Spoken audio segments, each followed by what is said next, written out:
சோறு தின்னலாமக்க வயிறெல்லாம் ஒரே பசி. எம்மா நானே சொல்லணும்னு நினைச்சேன், நீங்களே சொல்லிட்டீங்க. சரி போ, போய் அடுக்காரில இருக்க சாப்பாட்டை கொண்டுங்கன்னு வா.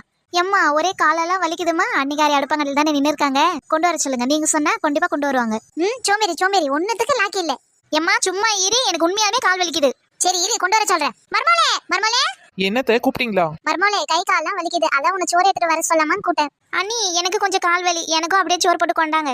மாமியானா பரவாயில்ல, வயசானவங்க அவங்களுக்கு எடுத்துட்டு வரலாம். இந்த நாத்துக்கு என்ன ஆச்சு? கால் வலி மேல கால் வலி, அந்த கால் ரெண்டு இருக்கதானே வலிக்குது, அந்த ரெண்டு காலையும் எடுத்துட்டான். நாத்து இருக்கு உனக்கு ஆப்பு. இந்தாங்க சாப்பாடு. நாத்து சாப்பிடுந்தா. எம்மா எப்ப பார்த்தாலும் இந்த சாம்பாரை தின்னு தின்னு மூஞ்சில அடிச்ச மாதிரி இருக்கு. அதுக்கு என்னடி செய்ய முடியும்? ப்ளீஸ்மா, நீ சொன்னா அண்ணி கேட்பாங்க. அண்ணி ஏதாவது ஹோட்டல்ல கூப்பிட்டு போக சொல்லுமா. காதை கொண்டா நான் உங்ககிட்ட ஒரு விஷயம் சொல்றேன், அதுக்கு ஏத்த மாதிரி நீ நட, நான் அன்னிக்கிட்ட சொல்லிட்டு ஓடியாரேன். எம்மா எனக்கு நல்லா புரிஞ்சு போச்சுமா. மர்மோளே சோத்துல என்னத போட்ட, ஒரே கல்லா கிடக்கு, எப்படி சாப்பிட முடியும்? என்னன்னா ஒன்னு செய். சோத்துல கல்லா? சரி வாங்க பாப்போம்.